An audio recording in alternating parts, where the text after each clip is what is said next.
Good evening. Welcome to a very special episode of the Boland Report.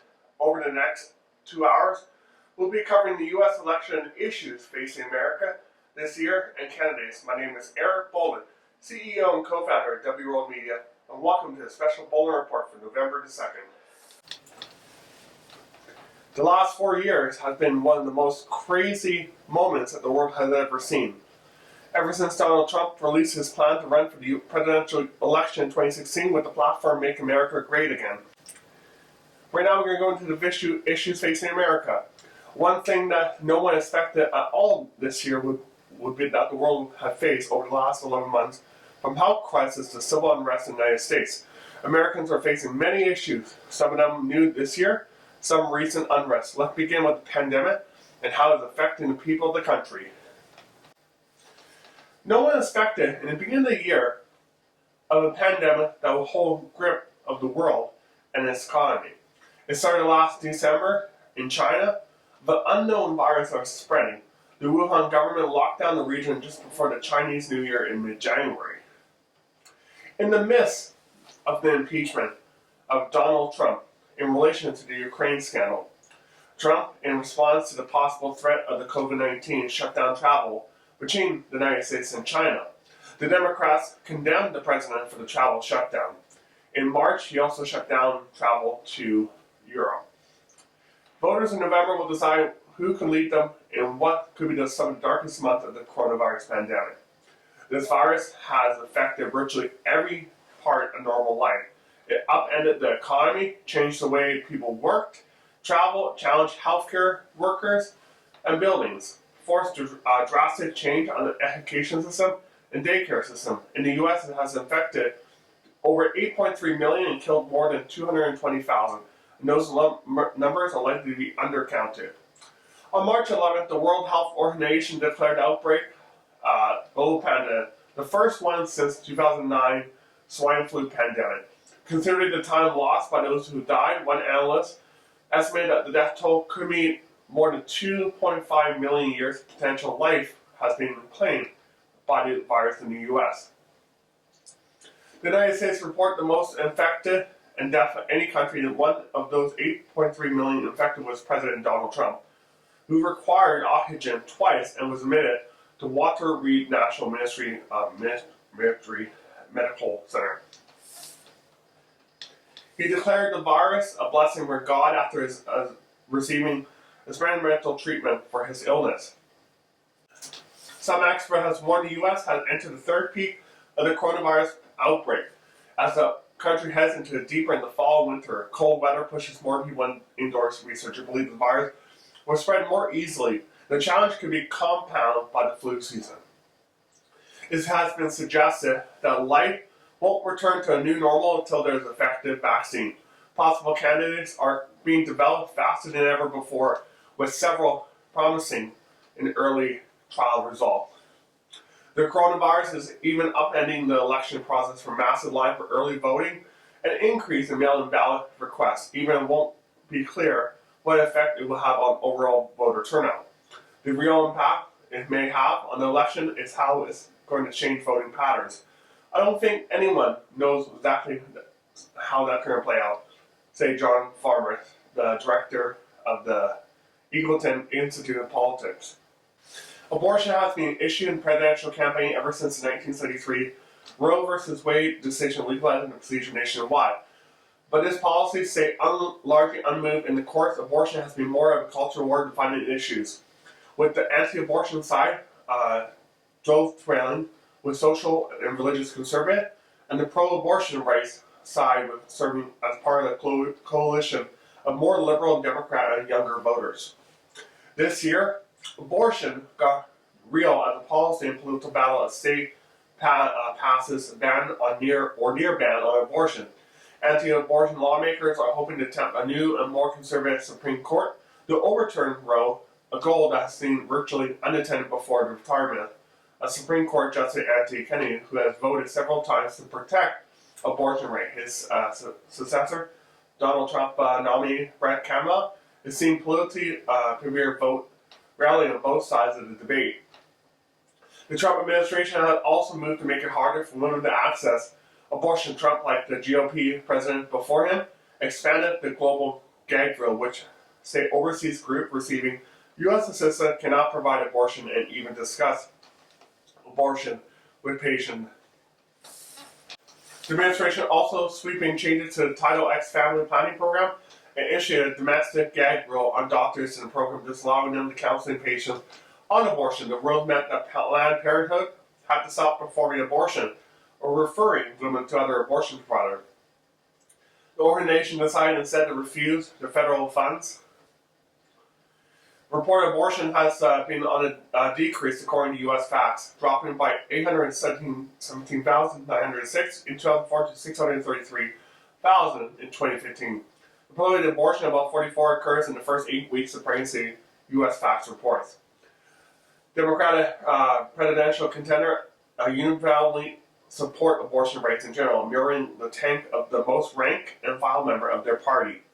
Some of them are nuisance when it comes to rhetoric and policy, with some say abortion should be rare through legal, others appealing more open to some kind of restrictions. When we come back, the latest issues include climate change and the economy.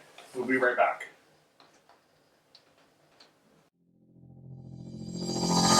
Come take my hand and see the world around you. The time is right, just let the light surround you. And step by step you feel it coming alive. The feeling deep down inside, and you've got nothing to hide. To reach the top you've gotta keep on moving. Don't let it stop, just gotta keep on moving. I know you're doing your best, you're stepping up from the rest. Just keep on passing the test, and then you gotta climb higher. Climb higher. Let the fire burn brighter. Be stronger. Go longer. Climb higher. Climb higher. You're feeling strong, you'll be the last one standing. The fight is on and you're the one commanding. The clock is ticking and there's no one inside. The lights are shining so bright, you need to do what is right. Just flip the lever, start the chain reaction. Let's make it better, feel the satisfaction. And at the end of the day, no one can stand in your way. Just listen, hear what I say. You know you gotta climb higher. Climb higher. Let the fire burn brighter. Be stronger. Go longer. Climb higher. Climb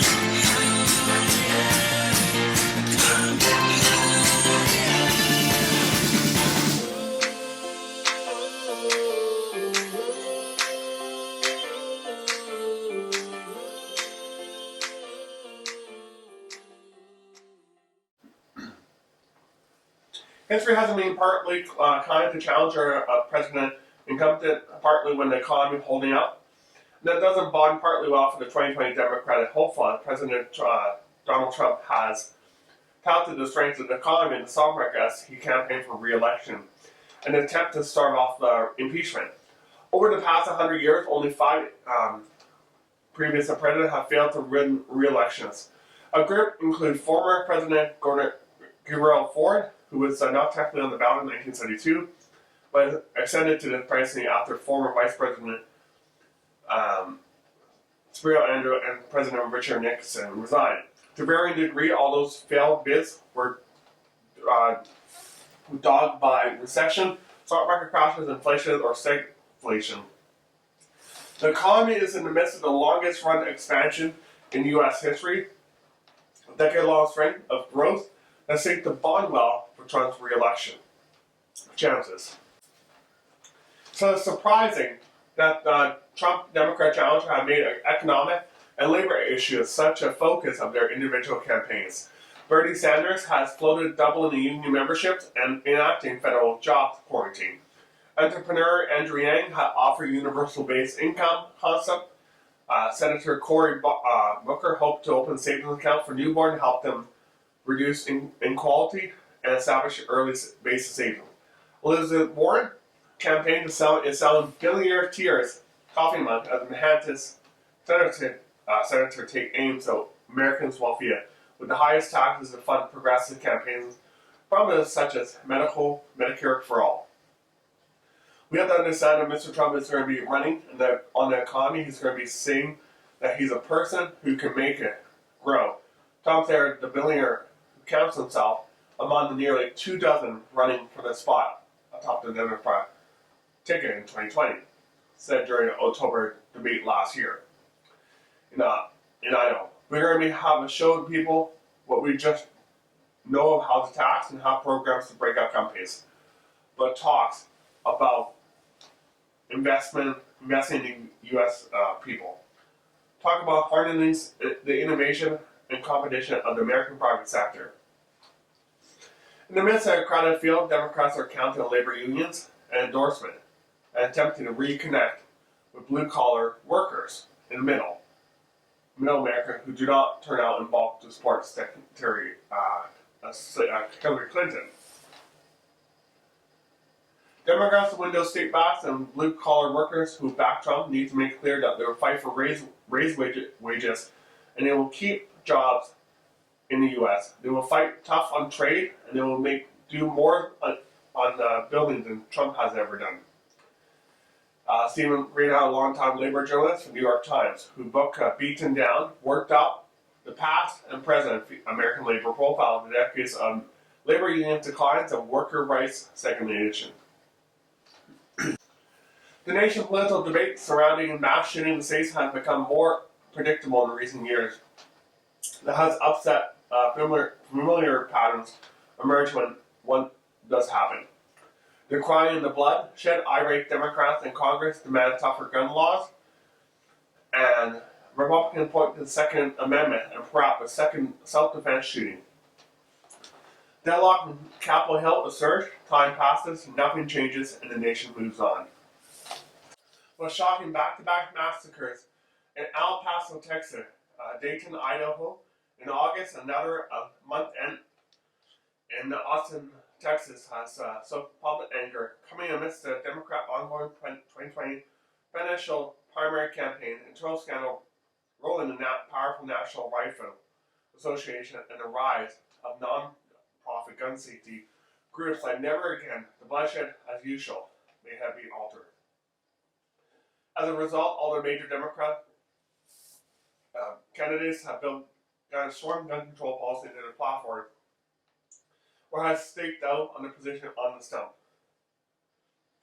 Most of the Democrat contender has very few gun control position in common, support for universal background checks, assault weapon ban, and so-called red flag laws that will allow police to confiscate guns from persons deemed dangerous to themselves or others. None of the candidates own guns, and Andrew Yang, the tech entrepreneur, is the only one that doesn't favor an assault weapon ban. All but two Colorado Senator Michael Bennet and Montana Governor Steve Bullock support a government program that will compensate legal gun owners if the weapons are banned. From the 16-year-old Greta Thunberg to the Green New Deal, climate change is in the spotlight. Nearly two-thirds of America see climate change as a crisis or a serious problem, according to the CBC News poll. This attention has climate change comes after July was the hottest month on record. June was the hottest June, and September tied for the hottest September on record. This year is going to be among the top 5 hottest years, slightly coming in second behind 2016, according to federal scientists. It also comes that Trump administration has continued to try to expand fossil fuel industries and loosen environment regulations. According to the United Nations Intergovernment Panel on Climate Change, the world has 11 years to take drastic change, policy actions, and swift away from fossil fuels to avoid the worst effects of climate change. The timeline is concerning for many, including young people, who has led protests demanding politicians and businesses do something about climate change, which they say is a growing threat to their futures. A survey from the Washington Post and the Kaiser Family Foundation found that 57% of teenagers said they're afraid of climate change, and that just slightly over half feel angry about it.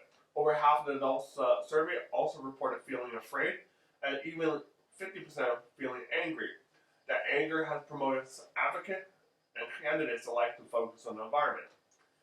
In particular, Inslee, who focused on climate change during the campaign for the Democratic nominee, played a role in elevating the topic. Megan Mill, an environmental politics professor at Duke University, says that just the president of Inslee, who ran his entire campaign on the idea of fighting climate change in the race, raised the bar for other candidates to make aggressive goals on climate change action. I think that he pushed the issue further into the agenda of all the candidates than it would have been otherwise. As I said, the Green New Deal is a congressional resolution that lays out the grand plan for tackling climate change. Introduced by Rep. AOC of New York and Senator Edward Merkley of Massachusetts, both Democrats, the proposed call on the federal government to wean the United States off fossil fuel and to curb planet-warming greenhouse gas emission across the economy. It also aims to guarantee new high-paying jobs in clean industrial industries.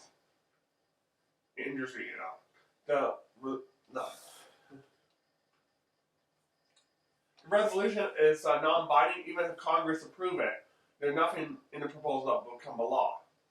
The goal of the Green New Deal is to reduce greenhouse emissions in order to avoid the worst consequences of climate change, while also trying to fix society problems like economic inequality and racial injustice.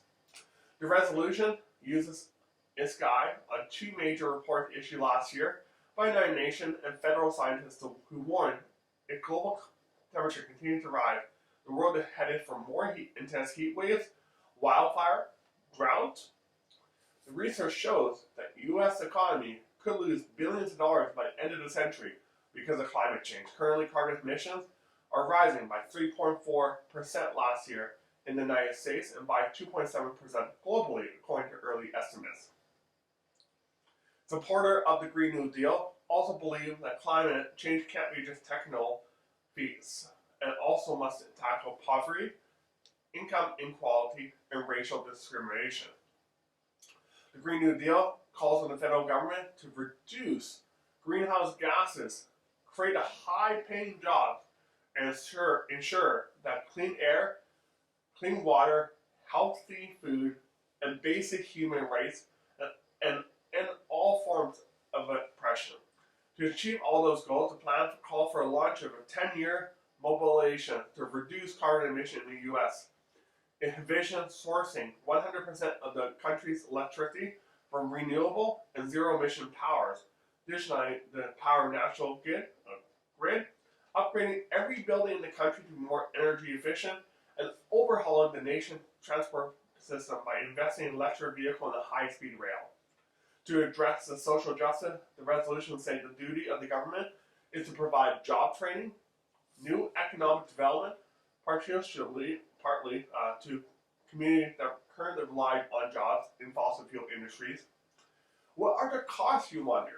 That's not clear. President Trump claims that it would cost $100 trillion. Supporters of the Green New Deal say climate change could be equally costly to the American economy.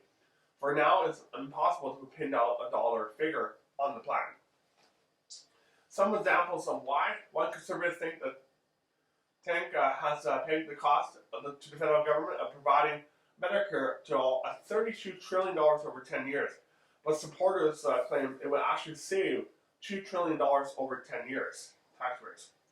Converting the energy to 100% clean power in Vermont alone, which has the goal of achieving 90% renewable energy by the mid-century, the cost is estimated at $33 billion. Yet the state is seeing job growth in the clean energy sector and expects the transition will spark cost saving for consumers. Modernizing the electrical grid across the United States could cost as much as $476 billion, and yet $2 trillion in benefits, according to a 2011 study issued by the Electric Power Research Institute.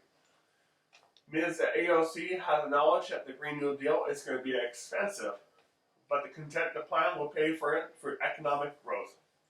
There's going to be a lot more political jockeying around the Green New Deal in the coming weeks and months. Republicans have already launched video ads trying to tie the Democrats to the proposal, which they describe as radical. And Mr. McConnell's vote is directly aimed at making life uncomfortable for Democratic president contender like Kristen Gilbert, Cory Booker, Elizabeth Warren, Amy Klobuchar, and Kamala Harris. No senator has all co-sponsored the Green New Deal resolution, but in some cases have avoided details. Ms.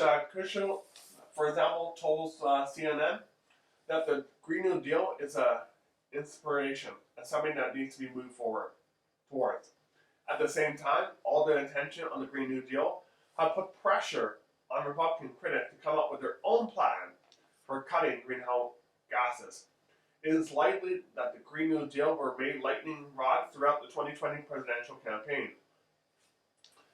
When we come back, the issue of fake news and address access to the media, as well as Black Lives Matter. We'll be right back.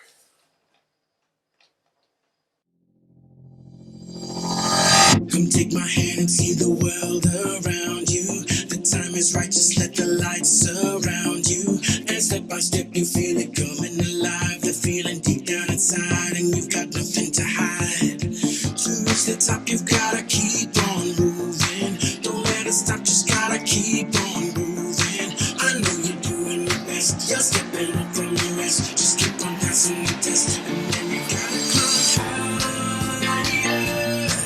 Climb higher.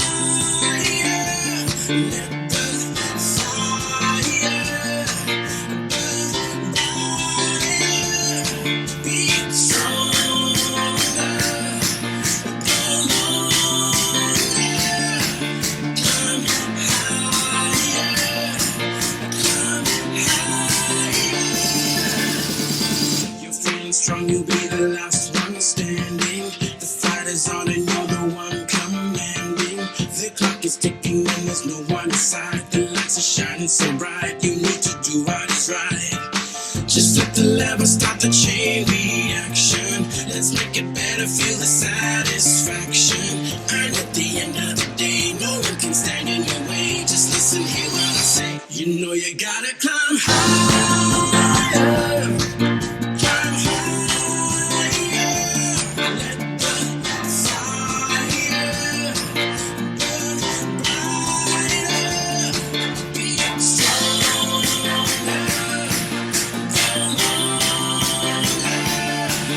Climb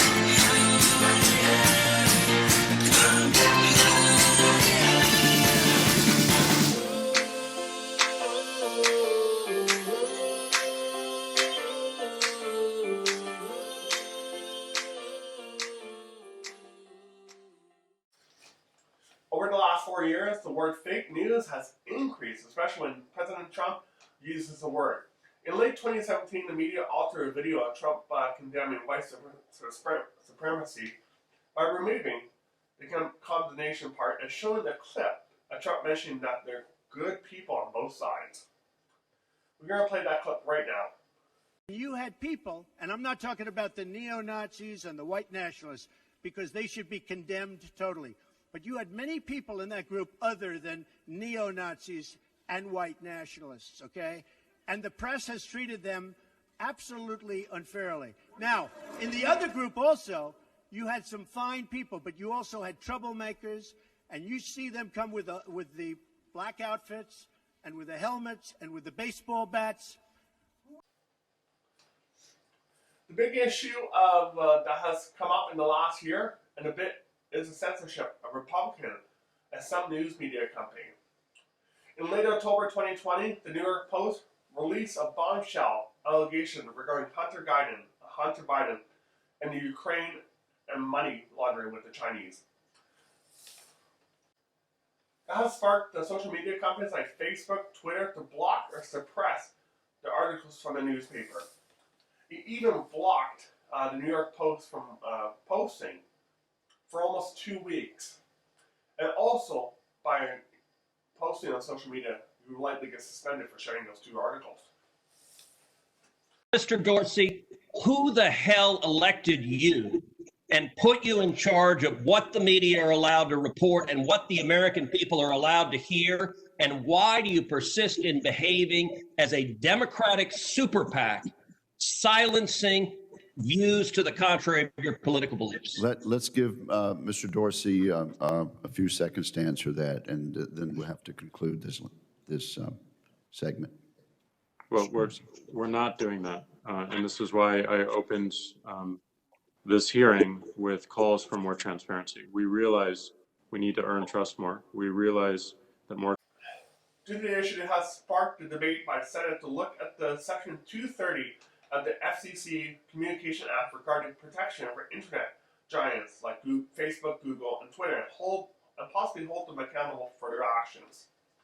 Many on the left view the social networking actions as blocking fake news misleading, while the Republicans view it as blocking free speech and expression. Another issue that has claimed that would play for Trump's advantage was the civil unrest following the death of black people caused by U.S. police, such as Black Lives Matter protests in response to the killing of George Floyd. In May and August this year, mass protests and riots in the wake of many police-involved shootings of mostly young black males. In Minneapolis, Minnesota, many buildings were looted and torched to the ground after the death of George Floyd. In protest, Black Lives Matter, a left-wing group, rioted and protested for 90-plus days. Even one person was murdered in the street. In Seattle, a group of protesters took over a 5-plus radius of Capitol Hill, and they wanted to leave the United States.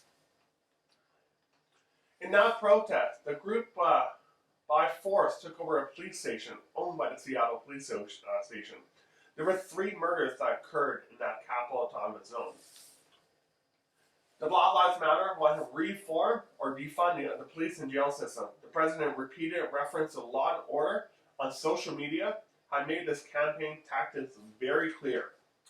Yet this has not resulted in any clear advantage for Trump, who is trailing Biden by 4 points on who will come better with dealing with crime and violence. Further, voters are widely believe that Biden is better when it comes to dealing with race relations. It's also telling that Black Lives Movement received majority support from the U.S. public. Campaigning on domestic instability has not proven a fruitful strategy for the incumbent.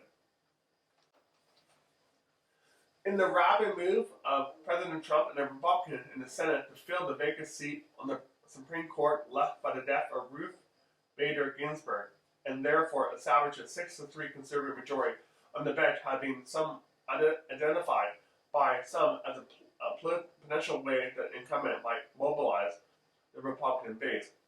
However, there is not a broad support for the seat being filled before election day. Further, that the court might strike down the 1973 Roe versus Wade ruling on abortion rate and the Affordable Care Act introduced by President Obama is unpopular, and the former may further reinforce the difficult with Trump and women voters. Joe Biden is again favored to lead a 57-41% to better handle the issue of nomination to the Supreme Court. Filling the vacancy may leave a huge legacy, but it's not altered the course of the election. Now, with just a couple days left to go to election day, and many voters are already casting their ballots. Time is running out for President Trump. Every day that the poll remains become is lost opportunity, and the campaign may increasingly desperate in the tactics as the odd of unlikely comeback fades.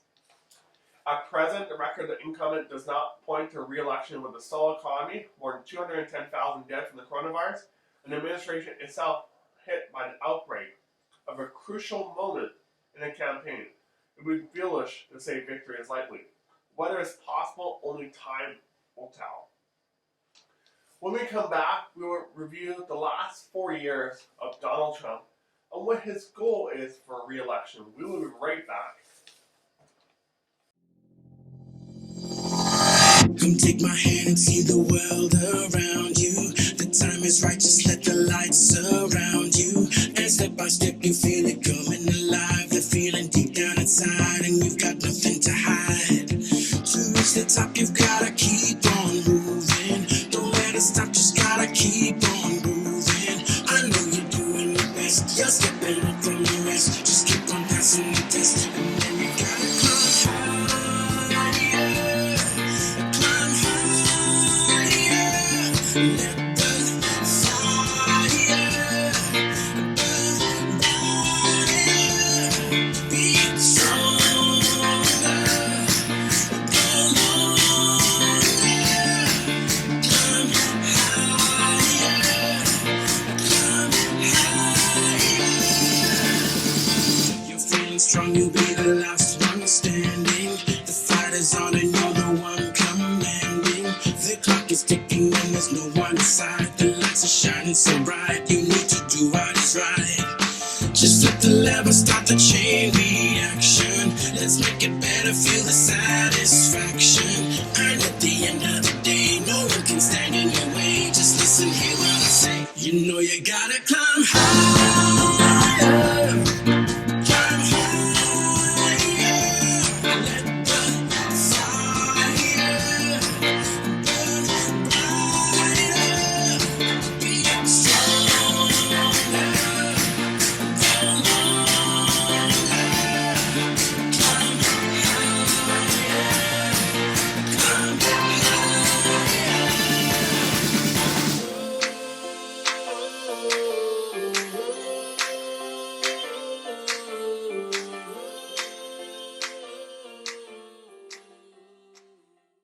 Over the last 4 years, President Trump has made many promises, which he's kept a lot, but he's gone through a lot, including Russian collusion investigation as well as impeachment. Donald Trump pledged during his campaign to move the embassy to Jerusalem, a divided city which both Israelites and Palestinians claim. In 2017, he formally recognized Jerusalem as Israel capital and approved the movement U.S. embassy opened in May 2018 to coincide with the Israel 70th anniversary. The construction of the permanent U.S. embassy building was approved in 2019. Regarding trade, in his first year of office, President Trump took action to protect American critical steel and aluminum industry, which were harmed by unfair trade practices and global excess issues. After an investigation, the Trump administration found that global dumping of steel and aluminum had critically weakened the United States to produce steel and aluminum in times with national security implications. The president exercised his authority to impose a 25% global tariff on global steel import and a 10% on aluminum import in order to protect the U.S. national security. The tariff on steel and aluminum will reduce import to levels needed for domestic industries to achieve long-term visibility. In turn, the strengthening of a domestic steel and aluminum industry reduce our reliance on foreign producers. As a result, the industry will be able to reopen closed mills, sustain a skilled workforce, and retain or increase production. Upon entering the office, the Trump administration began a renegotiation. Upon re-entering office, the Trump administration began renegotiation, a trade agreement that helps the U.S. That led to the U.S. trade deficit and harmed American workers. One of President Trump's first actions was the withdrawal from the United States from the Trans-Pacific Partnership, advancing his agenda to protect Americans, workers. The president kept his promise to roll back Obama administration bad deal on Cuba that benefited the Cuban regime and express at the expense of the Cuban people. The Treasury Department and the State Department placed sanctions on Cuba to channel economic activity away from the Cuban government, partly the military, and towards the people of Cuba. With the completion of the United States and Mexico Canada trade agreement, the Trump administration successfully fulfilled President Trump to renegotiate the North American Free Trade Agreement, or NAFTA. The USMCA is a modern trade agreement that opens up new markets for U.S. farmers and factories and will encourage increased production in the United States and allow workers and small businesses to flourish. The Trump administration made enforcement of U.S. trade laws a top priority and continued to exercise its ability to block harmful trade practices and exchanges. To defend the U.S. national security interests, President Trump blocked a foreign company from acquiring U.S. business only for the fourth time in history. Since Trump was sworn into the office, the Department of Commerce has launched 79 anti-dumping and countervail investigations. The U.S. Trade Rep launched a Section 301 investigation into whether Chinese policy acts practices related to technology transfer, licensing, and IP property are unreasonable. This is the first use of Section 301 since 2001. The administration blocked the state-backed Chinese-owned company, Huawei, from operating in the United States. Under Trump proposed tax reform, Americans will see a tax cut. This included corporate taxes as well as providing tax cuts for the working American. In May 2016, Trump stated, "Everyone is getting a tax cut, especially the middle class." The Trump plan also included lowering the corporate tax rate from 35% to 15%. The Tax Cut and Jobs Act was passed in December 2017, the signature piece of the legislation on Trump's watch. It did lower the corporate tax rate to 21%, and Americans across the income scale saw their taxes cut. A wealthier household, those in the 95 to top 99%, got a bigger break according to analysts by the Tax Policy Center. The tax cut produced by the TCJA are set to expire in 2025. Republican has suggested the future government could simply renew those provisions. But overall, Trump has been successful in promising his tax cut for both corporate and working Americans alike. On law and order, the Department of Justice announced more than $98 million in grants funding through the Office of Community-Oriented Police Services. Cop hiring program allows 802 additional full-time law enforcement officers. President Trump signed Executive Order 13809 to restore state and local law enforcement to surplus equipment from the Defense Department, such as an armored vehicle. The Department of Justice announced the creation of a new National Public Safety Partnership, a cooperative initiative with cities to reduce violent crime. The Trump administration expanded Project Safe Neighborhoods to encourage U.S. attorneys to work with communities to develop customized crime reduction strategies. The Department of Justice returned their long-standing charging policy for federal prosecutors, trusting them once again to charge the most serious, readily provable offenses. Prosecutors were directed by the Department of Justice to stay focused on illegal guns off the streets. Criminal charge with unlawful possession of a firearm has increased by 23%. The Trump President Department of Justice has been supporting students who free rights under attack on university campus. The Department of Justice secured a plea for the first prosecuted case under the Hate Crime Prevention Act involving a victim targeted because of his gender identity. President Trump signed 3 executive orders aimed at cracking down on international criminal organizations, including the drug cartels and gangs, and preventing violence against law enforcement officers. The Department of Justice designated MS-13 as a priority for the organized crime drug enforcement task to allow federal law enforcement to utilize an expanded toolkit in an effort to dismantle the organization. The United States and three other countries have charged more than 4,000 MS-13 and 18th Street gangs members in the United States and Central America, including the alleged MS-13 East Coast program.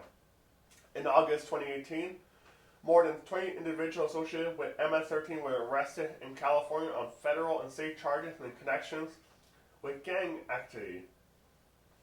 The Department of Justice convicted 8 members of an international criminal organization known as the Reading RI's tracking program on federal charges arising from the scheme to force young women and girls from Mexico and Latin America into prostitution. When we come back, the impeachment of Donald J. Trump. We will be right back. Come take my hand and see the world around you. The time is right, just let the light surround you. And step by step you feel it coming alive. The feeling deep down inside and you've got nothing to hide. To reach the top you've gotta keep on moving. Don't let it stop, just gotta keep on moving. I know you're doing your best, you're stepping up from the rest. Just keep on passing the test. And then you gotta climb higher. Climb higher. Let the fire burn brighter. Be stronger. Go longer. Climb higher. Climb higher. You're feeling strong, you'll be the last one standing. The fight is on and you're the one commanding. The clock is ticking and there's no one inside. The lights are shining so bright, you need to do what is right. Just flip the lever, start the chain reaction. Let's make it better, feel the satisfaction. And at the end of the day, no one can stand in your way. Just listen, hear what I say. You know you gotta climb higher. Climb higher. Let the fire burn brighter. Be stronger. Go longer. Climb higher. Climb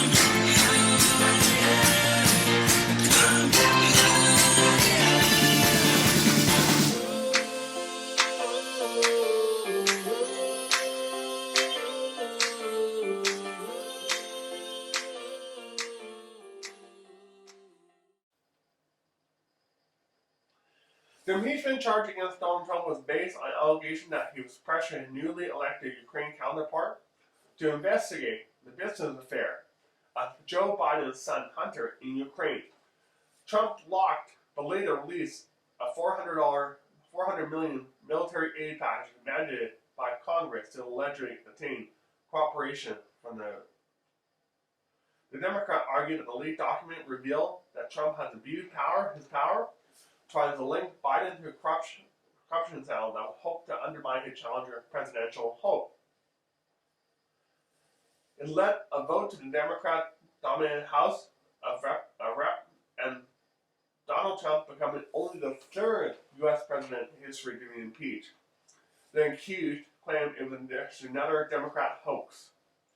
At a rally in Michigan in December 2019, on the night the House of Rep voted to impeach him, Trump insisted it was politically motivated. Through their despised actions today, crazy Nancy Pelosi, House Democrat, have branded himself with an eternal mark of shame. It really is. It's a disgrace. The process is much political as in justice, in which the majority Republican president was acquitted. Trump proclaimed the outcome of a total vindication of his innocence and evidence that the Trump conspiracy ousted him by whatever means they could. The impeachment segment deepened hostility on Capitol Hill. Nancy Pelosi reinforced her contempt by ripping up Trump's State of the Union early in the year. Normally a bipartisan event. Upon entering office, President Trump called on Congress to fully fund a wall along the U.S. southern border to close legal loopholes and enable U.S. immigration to and to end chain immigration and to eliminate the visa lottery program. President Trump pulled out the United States out of negotiation for the Global Compact on Migration, a plan for global governance of immigration and refugee policy that may have compromised U.S. sovereignty. Under President Trump leadership, the Department of Homeland Security took action to wind down the Deferred Action for Childhood Arrival, DASA, program in orderly fashion following the assessment of the Department of Justice that the program lacks legal authorization. The action gave Congress the opportunity to consider appropriate legalization solution as required by the Constitution. The Trump administration rescinded unlawful Deferred Action for Parents in American, or DEPA, program. President Trump declared a national emergency that allows him to access specialized power to enforce security on the border. The Department of Homeland Security launched an Office of Victim of Immigration Crime Engagement, or VOICE. For President Trump inaugurations through end of 2019 to date, U.S. Immigration and Customs Enforcement, or ICE, made 269,419 arrests of illegal aliens. In his first day in office, President Trump signed an executive order disqualifying Sanctuary City from receiving federal funds. President Trump signed 3 executive orders aiming to crack down on international criminal organizations. In June 2017, the Trump administration announced the creation of the new National Public Safety Partnership, a cooperation initiative between cities to reduce violent crime. The president released his immigration reform proposal, which calls for the transition to a merit-based immigration plan. Following the pressure by the Trump administration, Mexico agreed to deploy 6,000 National Guard troops throughout the country and on the southern borders to stop the immigration crisis, dismantle human smuggling networks, and work closely more with the U.S. to share information about migrants. One of Trump's most infamous suggestions during the 2016 election was a ban on all Muslims. Following the San Bernardino, California shooting in December 2015, President Trump called for a total and complete shutdown of the Muslim entering the United States into our country. Rep can figure out what is going on. He later amended his statement saying he would ban only affect Muslims from any nation that has been compromised by terrorism. Trump implemented his administration's first attempt on Muslim ban in January 2017. This law, along with a later version, was knocked down by federal courts. However, the Supreme Court ruled in June 2018 that the third version of the law could go into full effect. The ban primarily affects travelers coming from Sudan, Syria, Iran, Libya, Somalia, Yemen. Trump expanded the ban in January 2020 to include travelers from Nigeria, Tanzania, and 3 other countries. During his time in office, Trump has been able to restrict Muslim travelers from entering the country. However, he's not been successful in implementing a worldwide ban on all Muslims. When we come back, what's Trump's plan for the next 4 years if re-elected? We will be right back. Come take my hand and see the world around you. The time is right, just let the light surround you. And step by step you feel it coming alive. The feeling deep down inside and you've got nothing to hide. To reach the top you've gotta keep on moving. Don't let it stop, just gotta keep on moving. I know you're doing your best, you're stepping up from the rest. Just keep on passing the test. And then you gotta climb higher. Climb higher. Let the fire burn brighter. Be stronger. Go longer. Climb higher. Climb higher. You're feeling strong, you'll be the last one standing. The fight is on and you're the one commanding. The clock is ticking and there's no one inside. The lights are shining so bright, you need to do what is right. Just flip the lever, start the chain reaction. Let's make it better, feel the satisfaction. And at the end of the day, no one can stand in your way. Just listen, hear what I say. You know you gotta climb higher, climb higher. Let the fire burn brighter. Be stronger.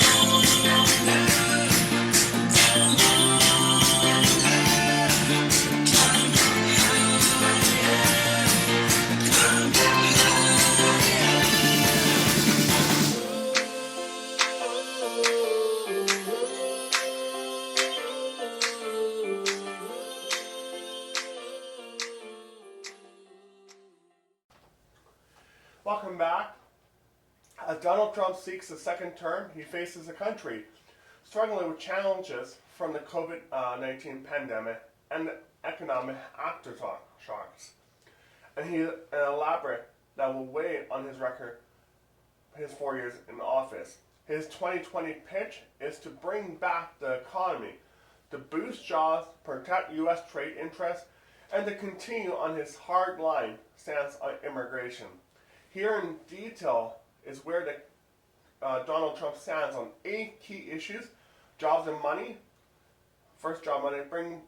President Trump has. As Donald Trump seeks a second term, he faces a country struggling with challenges from the COVID-19 pandemic and the economic aftershocks, and elaborate that will weigh on his record from his 4 years in office. His 2020 pitch is to bring back the economy, to boost jobs, protect U.S. trade interests, and to continue on his hard-line stance on immigration. Here in detail is where Donald Trump stands on 8 key issues.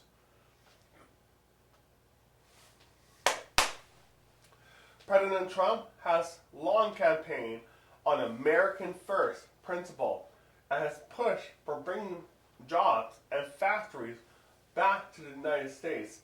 During his first campaign, Trump promised huge tax cuts for the working American, to lower the corporate tax rate, to shake up the trade status quo, and to revision American factories. On some notes, he has delivered. Over his last 4 years, he's rolled back federal regulations on businesses, enacted corporate and income tax cuts, signed executive orders supporting preferences for domestic-made products. Since January 2017, the U.S. has added more than 480,000 factory jobs. Through analysts, so the growth in the sector is slowing down, and Trump-related policies like tariff has not addressed the true issues at play. Trump has also predicted the economy will bounce back immediately after the pandemic. Through his critics say his COVID-19 response has caused long-term economic damages. Trump backed first campaign on the promise that U.S. should put focus on its own economic interests. As he said, American first does not mean American alone. On trade, Trump has taken a hard-line stance on China, coupling with a policy to protect local jobs from foreign competition, and those remain a key play in his trade policy. Throughout his first term, the president emphasized his work renegotiation. Throughout his first term, the president has said his work renegotiation. Past trade deals say they were unfair to the U.S., like NAFTA, between the U.S., Canada, and Mexico, or leaving them outright like the Trans-Pacific Partnership. On his 2016 campaign trail, he also promised to fix the U.S. Trade deficit, the gap between imports and export, which for the first time in 6 years did decline in 2019. Through economic disagree whether this suggests an improvement in the economy. President Trump's ongoing war with China has raised border taxes on close to $500 billion of annual trade. And this year, Phase 1 deal between the two nations saw the most of the tariff remained in place. In August, he said he wants to offer tax credit and entice U.S. firms to move factories out of China, saying we will end our reliance on China. Trump has also imposed tariffs on goods from the European Union, which steal the French wine and threatened to put steel and aluminum from Brazil and other South American countries, and recently reimposed tariffs on some Canadian aluminum products.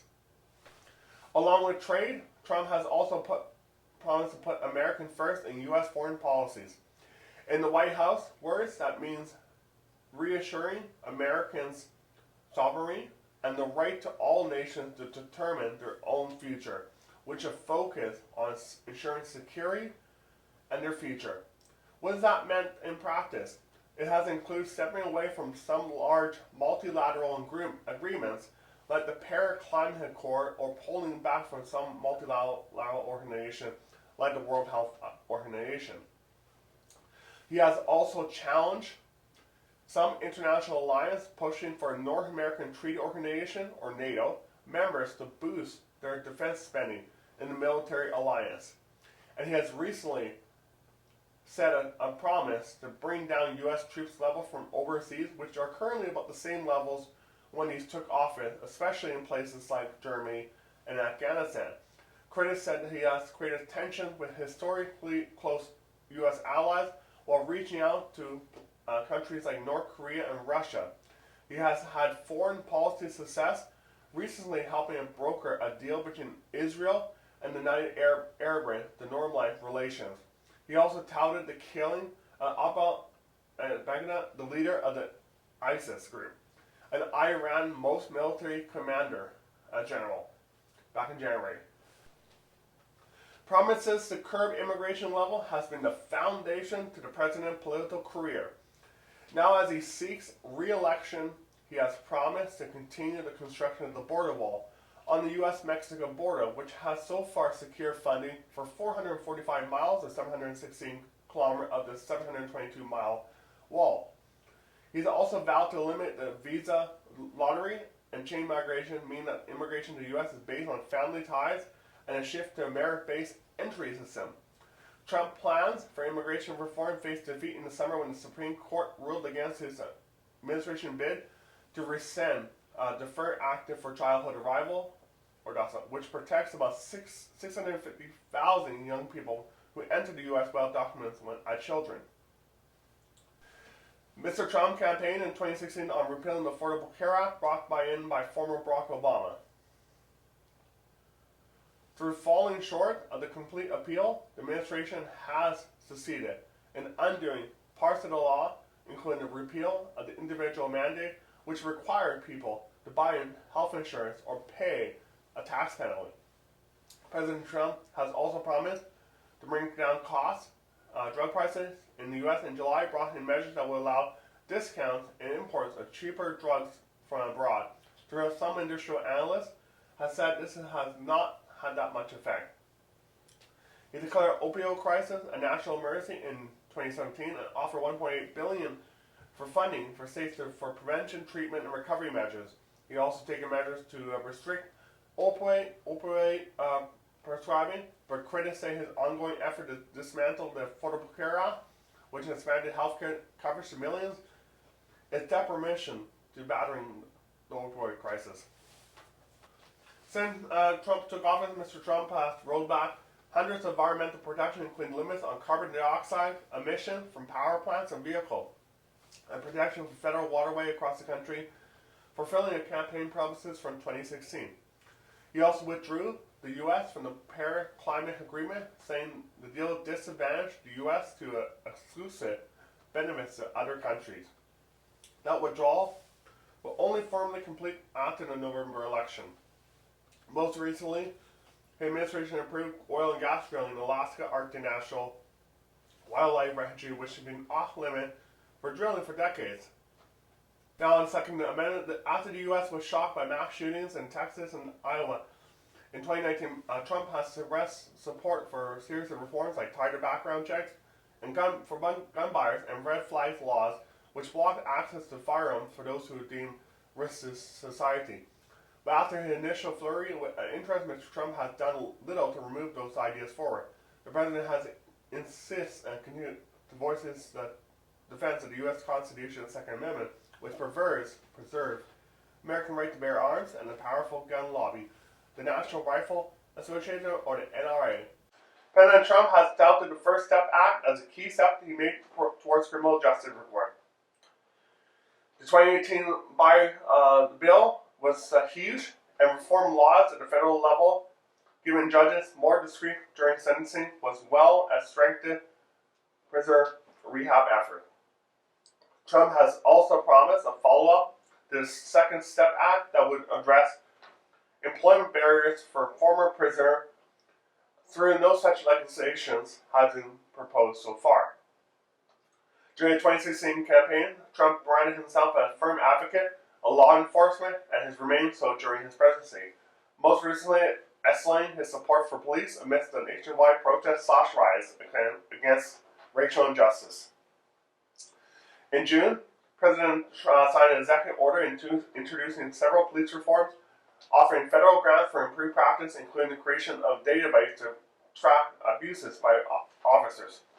The president has said the controversial chokehold method for restraining suspects should be prohibited, generally speaking, but has not moved forward to enforce the ban.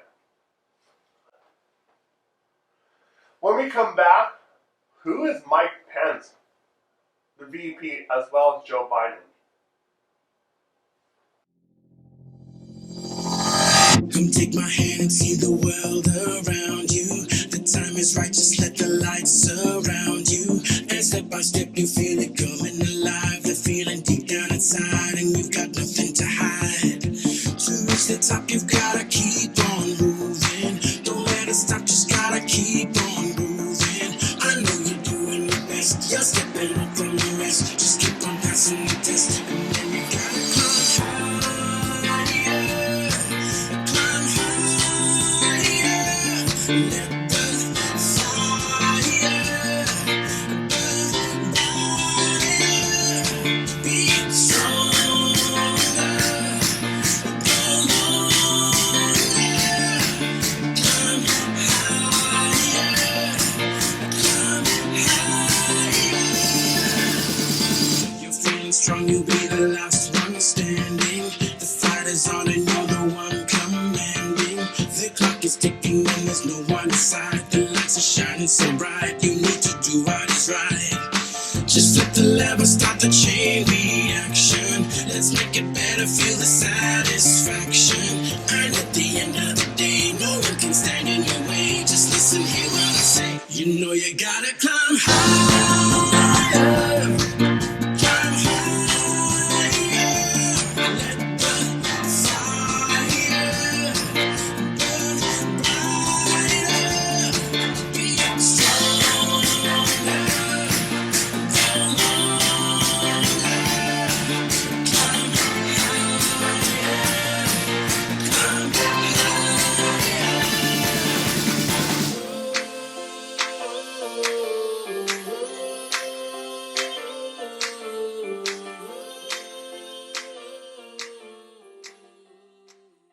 The reality is, when you look at the Biden plan, it reads an awful lot like what President Trump and I and our task force have been doing every step of the way. I mean, quite frankly, when I look at their plan that talks about advancing testing, creating new PPE, developing a vaccine, it looks a little bit like plagiarism, which is something Joe Biden knows a little bit about. Experienced six-term Indiana incumbent Mike Pence was elected governor in 2012. He has ushered in big tax cuts in the last year in his office. Drew national attention for signing religious law that critics allow businesses to discriminate against same-sex couple. The son of a gas station manager, Mike Pence was an altar boy and once considered entering the priesthood. He was raised as a Catholic. Through now, he considers himself a born-again Christian. Mike Pence is married to his wife Karen in 1985. They have a son and two daughters. He graduated from Hanover College in Hanover, Indiana in 1981 and received a law degree from the Indiana University School of Law in 1986. The former vice president, now Democrat president nominee, said he can build on the Obama legacy and unite the country in a challenging time. Mr. Biden, who has served in public life for around of around half a century is emphasizing on his government experience, seeking to cast himself as a steadily seasonal hand in a dangerous and uncertain world. As the coronavirus pandemic crisis is unfolding, he's looking for ways to help voters. Picture him as the commander-in-chief formulating recommendation rooted in advice from healthcare and economic experts. Those suggested including making coronavirus tests broadly accessible and free. He also said there should be no out-of-care cost for patients to receive eventual vaccine either. He's strongly critical of Trump's response to the virus, accusing him of reacting too slowly. Biden served as the vice president in the Obama administration during the passage of the Affordable Care Act, and healthcare remains a top issue for him. It's the issue that often discussed in the context of family personal tragedy. He lost his first wife and infant daughter in a car accident in 1972, and in 2015, his son Boland, Biden died of brain cancer. Healthcare, he said in early television, is personal to him. He supports adding public options to the Affordable Care Act, but opposed Medicare for all, the sweeping single-payer measure advocated by some progressives in his party, including Senator Bernie Sanders. Biden, who served for a decade in the U.S. Senate, firmly believes in the value of bipartisanship and insists on extending overturns to the Republican even a moment, with many of his own party negotiating partners on the other side. As the former chairman of the Senate Foreign Relations Committee, he speaks passionately about inserting and defending American role as a leader on the global stage. Come take my hand and see the world around you. The time is right, just let the light surround you. And step by step you feel it coming alive. The feeling deep down inside and you've got nothing to hide. To reach the top you've gotta keep on moving. Don't let it stop, just gotta keep on moving. I know you're doing your best, you're stepping up from the rest. Just keep on passing the test. And then you gotta climb higher. Climb higher. Let the fire burn brighter. Be stronger.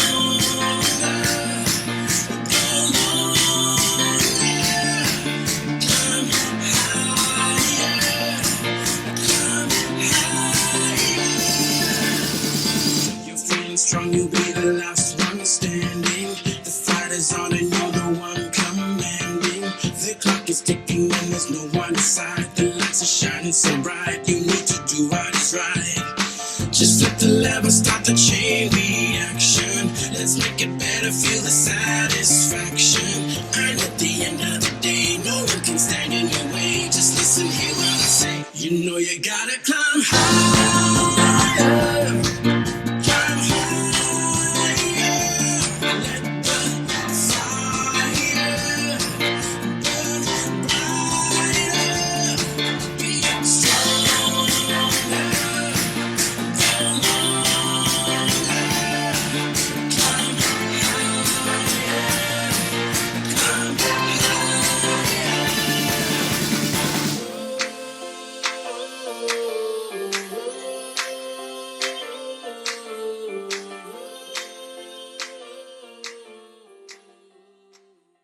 Platform, you wonder. On COVID-19, the coronavirus pandemic remains on mind of many Americans. The Democrats signal in their platform that responding to the crisis is a top concern. As the first full policy section of the platform, many of the proposals are broadly considered what Democrats have been so far supported, including increasing funding for the Center for Disease Control and Prevention and providing more aid to state and local government to help with COVID-19, such as contact tracing. Democrats also support free coronavirus testing and treatment for all Americans, as well as free vaccine when they can become available. They want to expand paid sick leave and unemployment insurance to help those workers affected by the health crisis. The section on healthcare is something of a catch-all that broadly outlines Democrats' desire to bring down the cost of prescription drugs, reduce healthcare costs, and improve the quality of care. While some of it nods to Medicare for all, it stops a short back end. Perhaps the most interesting part of the party's stance on the healthcare is how exactly it plans to expand coverage. Borrowing language from Mr. Sanders' platform asserted that healthcare is a right for all, but seeks to secure universal healthcare through a public option, not Medicare for all. Democrats believe we need to protect, strengthen, and build upon our bedrock healthcare programs, including the Affordable Care Act. The platform reads, private insurers need their real competition to ensure that they have the incentives to provide affordable, quality coverage to every American. Mr. Biden said he would expand the public insurance scheme passed when he was President Barack Obama deputy and implement a plan to ensure an estimated 97% of Americans through a stop short a universal health insurance proposal on the wish list of more left-wing members of his party. Biden promised to give all Americans options to enroll in public health insurance similar to Medicare, which provides medical benefits to the elderly, and to lower the age of eligibility for Medicare itself from 65 to 60 years old. The Committee for the Responsible Federal Budget, a non-partisan group, estimate the total Biden plan will cost around $2.2 trillion over 10 years. When we come back, what's in the plan of Joe Biden for the economic? Welcome back. To address the immediate impact of the coronavirus crisis, Biden has vowed to spend whatever it takes to extend loans to small businesses and to increase money and payments to families. Among the proposal are additional $200 in Social Security payments per month, rescinding the Trump-era tax cuts, and $10,000 in student loan forgiveness for federal loans. Biden's broader economic policy, dubbed to his Build Back Better plan, ties to please two types of Democrats, that young people and blue-collar workers. He supports raising the minimum wage to $15 an hour, a measure that is popular among young people. It has somewhat become a token figure for the party in 2020, a sign of its move to the left. He also wants $2 trillion investment in green energy, arguing that boosting green jobs will help the working class union workers who perform most of their jobs. There's also a $400 billion pledge to use federal dollars to buy American goods, alongside with a wider commitment to enforce Buy American laws for new transport products. Biden was previously critical for backing the North American Free Trade Agreement, NAFTA, which critics ship jobs overseas. The 2020 plans calls for the federal government to invest $300 billion in U.S.-made material for service, research, and technology. In the wake of the race protests that has crippled the U.S. this year, he believes that racism exists in the U.S. and must be dealt with through broader economic and social programs to support minorities. As a pillar to Build Back program is to create businesses support for minorities through a $30 billion investment fund. On criminal justice, has moved from far has been criticized tough on crime position in the 1990s. Biden has now proposed policy to help reduce incarceration, address race, gender, and income issues in the justice system, and to help rehab release prisoners. He will now create a $20 billion grant program to help states invest in incarceration reduction efforts, eliminate mandatory minimum sentences, decriminalize pot and marijuana, and expose prior convictions, and end the death penalties. However, he has rejected calls to defund the police, and the resource should instead be tied to maintaining standards. He argued that some funding for police should be redirected to social services like mental health, and calls for a $300 million investment in the community policing programs. Biden has called on climate change a huge threat, and say he will rally the rest of the world to act more quickly on curbing emissions by rejoining the Paris Climate Accord. The agreement, which Donald Trump withdrew from, commits the U.S. On cutting greenhouse gases up to 28% by 2025 based on 2005 standards levels.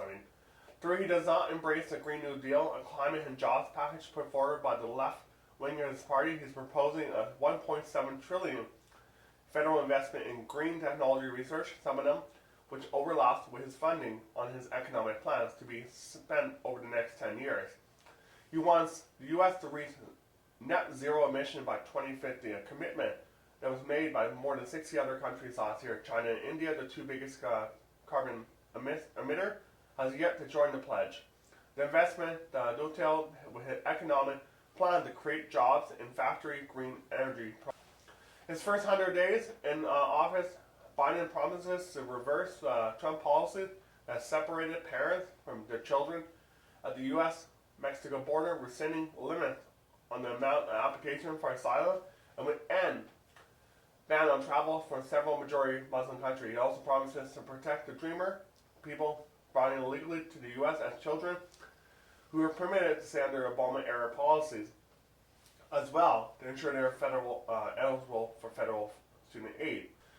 A notable shift to the left, he endorsed several big policies on education policy that have become popular within the party. Student loan debt forgiveness, expansion of tuition-free colleges, and universal preschool access.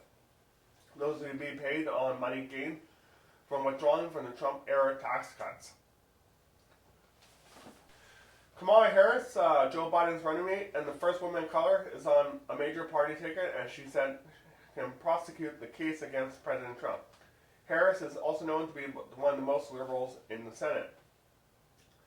In her presidential campaign last year, Kamala Harris pitched herself as a history-making candidate who could appeal to both progressive and moderates, rather than turning to upend the economic, her political self-increment targeted results, partly focusing on historic groups like women, people of color, and low-income Americans.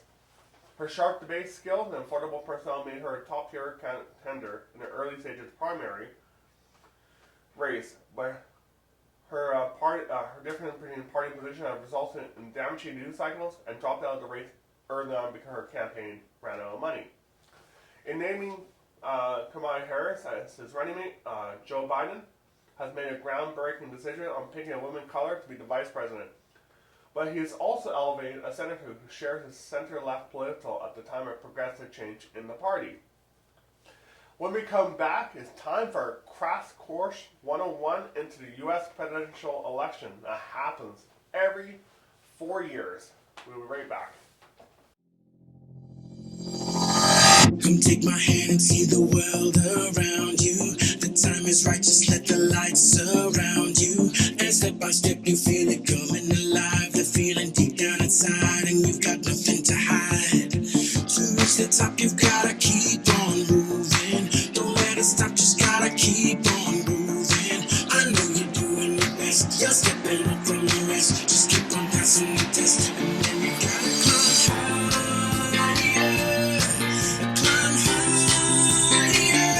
Let the fire burn brighter. Be stronger. Go longer. Climb higher. Climb higher. You're feeling strong, you'll be the last one standing. The fight is on and you're the one commanding. The clock is ticking and there's no one inside. The lights are shining so bright, you need to do what is right. Just flip the lever, start the chain reaction. Let's make it better, feel the satisfaction. And at the end of the day, no one can stand in your way. Just listen, hear what I say. You know you gotta climb higher. Climb higher. Let the fire burn brighter. Be stronger. Go longer. Climb higher. Climb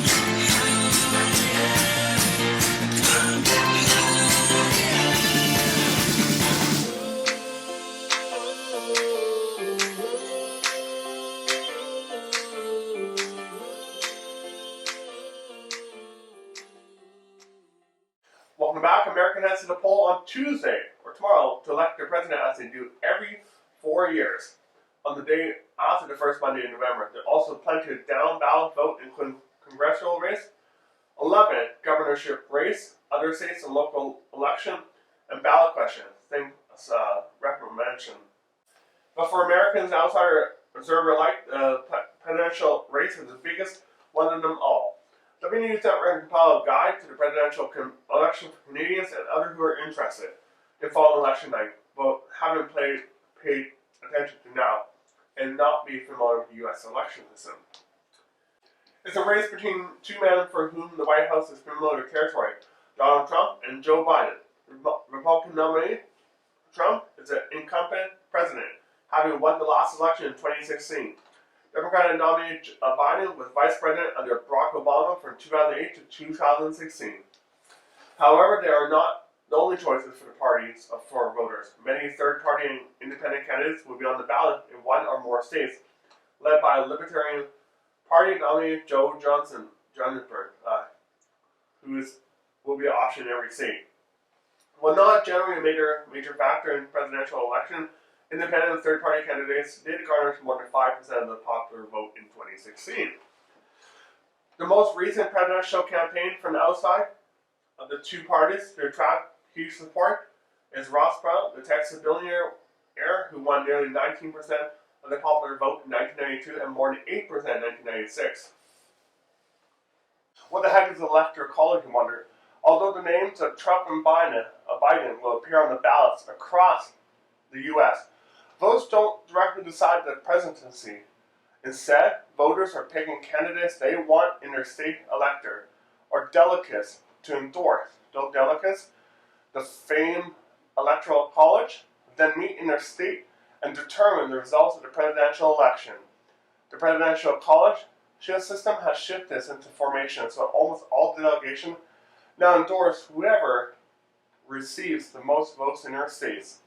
That means that the candidates who garner the most votes in Texas, for example, will get all 38 of the state's electoral vote, no matter how slim the margin is between them and the runner-up. The only exception to this are Nebraska and Maine, which award some of the delegates based on the results of the local district. States are awarded an electoral vote based on the number of reps they have in the House and the Senate, which means that the number of electoral vote is mostly population-based, with some bias in favor of less population state. The House seats are allotted based on the population, while the Senate comprises exactly 2 members from each state. There's a total of 538 electoral vote, leaving the 270 as the magic number to win more than 50%, thus the presidency. Because of the system, it's possible for the candidate to win the electoral college despite having fewer votes than their main opposition. This has only happened 4 times in 58 presidential elections, although 2 of them were recent, 2000 and 2016. That said, it would be hypocritical for Canadians to quote about this bizarre quote of the U.S. system. After all, Andrew Scheer never became Prime Minister despite his Conservative Party winning the popular vote in our last federal election last year. How does it work? There's an electoral for every member of the House of Rep, 435, and the Senate with 100, plus 3 for people who live in the District of Columbia. Each state get their at least 3 electorate. California, the most populous state, has 53 congresspersons and 2 senators, so they get 55 electoral votes. Texas, the largest, reliably Republican-leaning state, has 36 congressmen and 2 senators, so they get 38 electoral votes. 6 states, Alaska, Delaware, Montana, North Dakota, Vermont, and Wyoming are so small population-wise that they only have 1 congressperson apiece and the lowest possible 3 electoral votes. The District of Columbia also gets 3 electoral vote. Voters in Puerto Rico and other non-territory get no electoral vote, even though they can partake in the presidential primaries. The states are in charge of selecting their own elector, and a number of states do not require electors to honor the election result, which has occasionally led to something known as the faithless elector. It takes 270 electoral votes to get a majority of the electoral college. The total number of electors, 538, cannot change unless there's more lawmaker added on Capitol Hill or a constitutional amendment is made.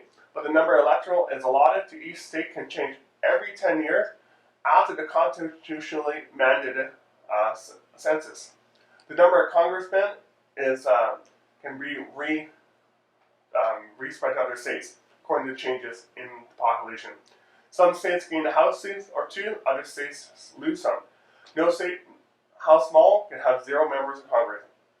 This is why there's been a heated political battle on whether the U.S. Census should ask someone is their citizen.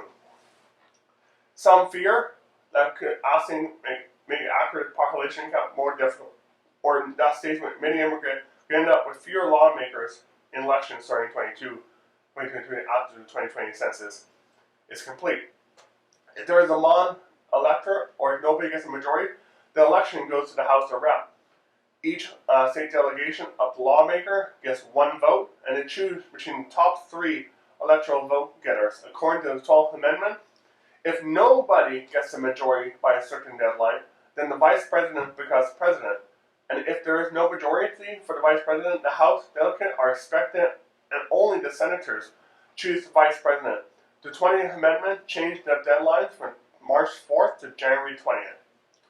Most states, except for Maine and Nebraska, which split some of their electoral vote, gives their electoral vote to the person who wins the popular vote in that state. There are very Democratic part of Texas and very Republican part of California, for instance. But unless those states move to appropriate their electoral vote differently, there will be only the state popular vote that really matter.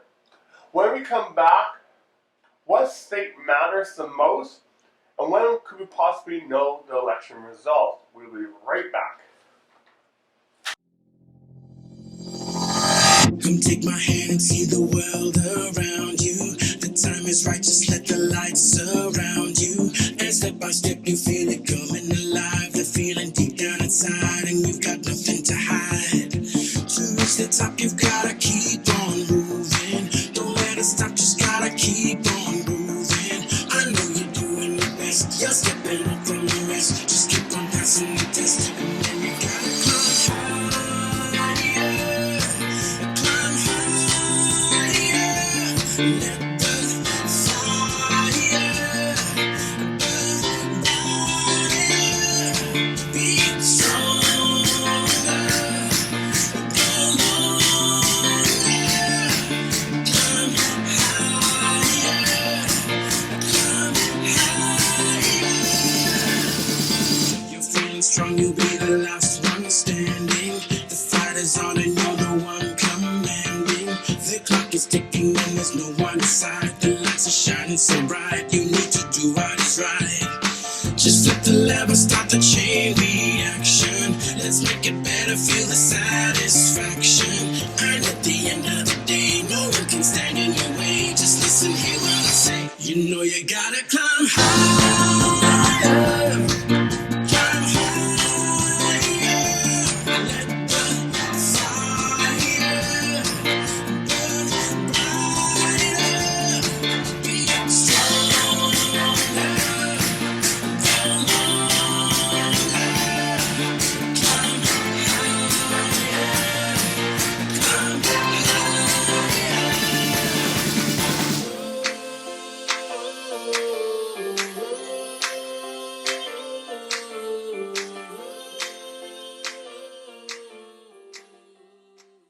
Because of the presidential decided electoral college in different states at different levels of rep in that body, some states carry much more weight than others.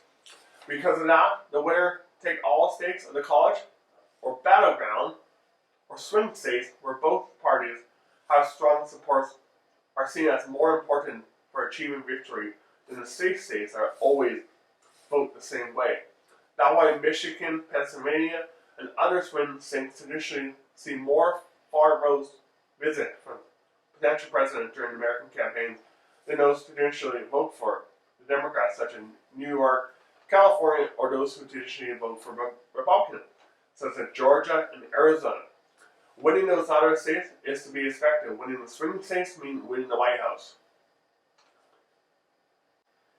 Every election cycle, the strategists for both parties identify various paths for victory and focus their campaign on ensuring the right number of states votes in enough states to reach the 270 mark.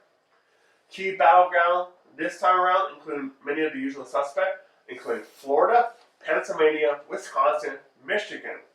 Those tracking the polls closely say a number of seats normally considered safe, where the Republicans could flip potentially even in Texas, which would signal a huge shift in American electoral politics. When do we know who's? When will we know who wins? That is hard to say. For one thing for sure, the poll when the poll closes, it's decided on the state level. States that span multiple time zones may have their separate voting, and for residents in each time zone. Poll closed in all but 10 states by 9 p.m. Eastern. Although voters who are in line when their voting days end are still eligible to cast their ballot. Some results will likely be public knowledge before that point. Typically, a winner is declared in a presidential election during the late night hour. If the race is especially close, it might happen after most Americans have gone to bed.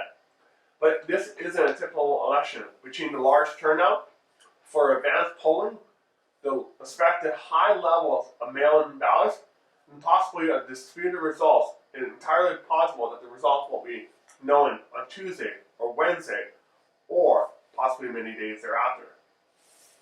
The worst case scenario, at least for those who are hoping for a speedy resolution, is a repeat of what happened in 2000. That year, the outcome of the election went all the way to the Supreme Court of the U.S., which ordered on December 12, 2000, a recount in Florida. We stopped. The Electoral College is mandated by the U.S. Constitution to award the vote on the second Wednesday in December. This year, that's December 14th. When does the winner become president? No matter when it's determined who wins Tuesday election, the winner will be sworn in on January 20th, 2021. What does it mean for Canada? The U.S. is Canada's closest neighbor and largest trading partner. Even the slightest shift in political wind could have a major effect on this country. Prime Minister Justin Trudeau said last month that his government is going to be prepared for various eventful following the vote. WNews has taken a look how either a Biden victory or a second term Trump could affect Canada when it comes to trade relations with China, defense, and other foreign policies files, climate change, immigration, and the oil and gas industry. I want to say thank you for watching the Boland Report with myself. I hope you have an awesome evening. Turn into the WNews Network tomorrow at 5 p.m. Pacific or 8 p.m. Eastern for live coverage of election updates. We will be back on Wednesday evening for the Boland Report.